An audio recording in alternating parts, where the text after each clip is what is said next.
Okay, guys, let's read our story for the week. The title of the story is Yonder Mountain, a Cherokee Legend by Robert H. Bushyhead, illustrated by Christina Rodanas. I think that's how you say that. As we read our story today, you need to know that it's a legend. A legend is a type of story that's very old and popular, okay? Parts of it may be true, parts of it may not be, but we're really not sure how much of the story is true, how much of it may be made up. Legends are old stories that are passed down from generation to generation. After we read Yonder Mountain, I want you to think about the theme of the story. Legends often have a theme or an important lesson that the characters learn as they go through a story, or even an important lesson we can apply to our own lives. Okay, so I want you to be thinking as we read the story today, what's the theme? What's the important takeaway or important lesson that the characters learn as the story unfolds, or even an important lesson that we can learn and apply to our own lives. So, let's get started. Chief Sky has grown too old to lead his people, and he's looking for someone to replace him. What is he looking for in a new chief? Find out by reading this Cherokee folktale. So this here is just kind of a little background, like a narrator that's outside the story, kind of giving us a little background so we understand what's happening. Once in the land of the Cherokee people there lived a beloved chief called Sky. Chief Sky had seen many summers and winters. He had led his people through long seasons of peace. He had seen their warriors go through great battles with enemies, but now his step was slow and his hand trembled on the bow. He could no longer spot Brother Deer among the trees. He was no longer able to lead his people. One day, in the season of the falling leaves, the chief called 3 young men to him and said, "One of you will take my place and become chief and lead our people, but first I must put you to the test." Chief Sky turned slowly, looking into the distance. "Do you see yonder mountain?"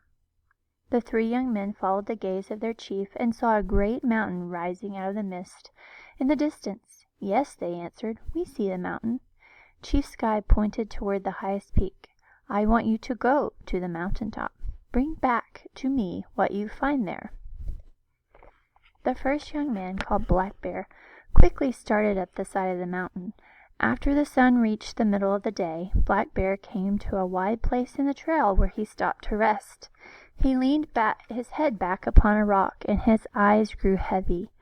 Just as his eyes were closing, he caught sight of 1,000 lights twinkling in the sun. Black Bear sat up straight and saw the stones of great beauty lining each side of the trail. They sparkled and glowed in the sunlight. Black Bear examined a stone. Carefully he turned it over and over in his hand and watched the sun dance on each surface. "If my people had these stones, they would never go hungry again," he said. "We could trade them for food and our lives would be better." Black Bear gathered as many sparkling stones and ran down the mountain back to his village. The people saw him coming and lined the path as he entered the village. The children pointed at the sparkling stones and said, "See the pretty stones Black Bear has found." Black Bear handed the stones to Chief Sky and said, "My chief, look what I have found. Beautiful stones. We can trade them for food and will never go hungry. We will be safe through many winters." The chief smiled fondly upon the young man and said, "You have done well, my son. You have done well. Let us now wait for the others." The second young man, named Gray Wolf, climbed the mountain and went past the place of the sparkling stones. He climbed higher and higher. The trail became steep and rugged. Finally he came to an open place where he had rested beside the trail. He picked an herb, looking closely at its pointed leaves and long roots. "They are healing plants of our medicine man," he said. "If my people have these herbs and roots, they will no longer be sick and suffer. We could be healed with these plants." Gray Wolf gathered one of each of the plants and hurried down the mountain. The people saw him coming and lined the pathway. The children waved, and the elders said, "See the herbs that Gray Wolf has found. We will never be sick again." Gray Wolf ran to his chief and spread the plants before him. "Look, my chief, what I have found. We no longer need to suffer. I have found all kinds of herbs, and we can be healed." The older chief smiled fondly at Gray Wolf and said, "You have done well, my son. You have done well. Now let us wait for Soaring Eagle, our last young man." They waited. Days went by, and Soaring Eagle did not return. Still the village waited. After 6 days, the people began to murmur. Something must have happened to Soaring Eagle. Why wait any longer? But Chief Sky said to his people, "We will wait 1 day longer." And so they waited. On the 7th day, as the sun cast a long shadow over the village, the people saw Soaring Eagle coming. He stumbled with bleeding feet. His clothes were ripped and torn. He held nothing in his hands. The people were quiet as Soaring Eagle fell at the feet of the chief. Soaring Eagle spoke softly to Chief. "I went to the top of the mountain, my chief, but I bring nothing back in my hands. I passed the place where there were sparkling stones, but I remembered you said go to the top of the mountain. I passed a place where there were all sorts of herbs grew, but I remembered your word. The path was rough. There were great cliffs and sharp rocks. I have nothing in my hands to show you, but I bring back a story from the top of the mountain." The old chief put his hands on the shoulder of young man. "Tell us your story, my son." Soaring Eagle began. "As I stood on yonder mountain and looked across the valley and beyond the farthest mountain, I saw a smoke signal. It was a signal calling for help. The signal said, 'We are dying,' and then 'Come and help us.' Soaring Eagle rose to his feet. 'Chief Sky,' he pleaded, 'we need to go to them quickly. They are in trouble.' Chief Sky stood straight before his people and the 3 young men. Pausing for a time, he lifted his eyes to the mountain and watched the mist settle on the peaks. He then turned to his people and spoke. 'We need a leader who has climbed to the top of the mountain. We need one who has seen beyond the mountain to the other people who are in need.' The people watched as Chief Sky carefully began to remove his robe.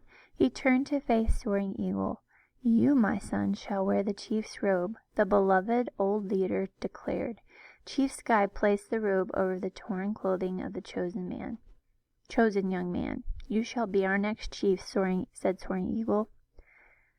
'You shall be our next chief, Soaring Eagle. You will lead our people and help those in need. Yes, you will be our chief and help us climb yonder mountain.'" So that is our story. And now, our goal for the week, if you remember, is comparing and contrasting characters, okay? So, when we read Younder Mt today, we saw that there are 3 different characters in the story, and they each dealt with the challenge in their own way. So, we're going to use this little booklet here to kind of think about how each of the characters handled the situation in the story. How were each of their experiences alike, and how are each of their experiences different? So we're comparing and contrasting the 3 characters from the story. So if you remember, one character was Black Bear, one character was Gray Wolf, and one character is Soaring Eagle. And think back to the story. You're actually going to need to get out your textbooks. The story is on page 430 in your text. You're going to dig back through your story, and you're going to be looking for evidence from the text on how each of the characters' experiences, or how they handled the challenge in the story. How did they handle the challenge in a similar way? How are their experiences alike? How are their experiences throughout the story different? We're comparing and contrasting not just 2 characters, but all 3. So as you think, you're going to see that each character brought back something different. They each brought back something different, and they each had a really good reason for what they brought back. So you're going to write about those here. And then down here at the bottom, you're going to make a comparing and contrasting statement. You're going to write a statement that tells how their choices were alike. And down here at the bottom, you need to write a statement that tells how their choices were different. Comparing, right here. Can't try that again. We're comparing here. How are their choices alike? We're contrasting here. How are their choices different? Okay, so I want you guys to continue or to work on that. Again, using your book. Find the story in your textbooks on page 430 and be looking back throughout the story to find your evidence to help you complete this booklet that's going to compare and contrast the three characters from the story.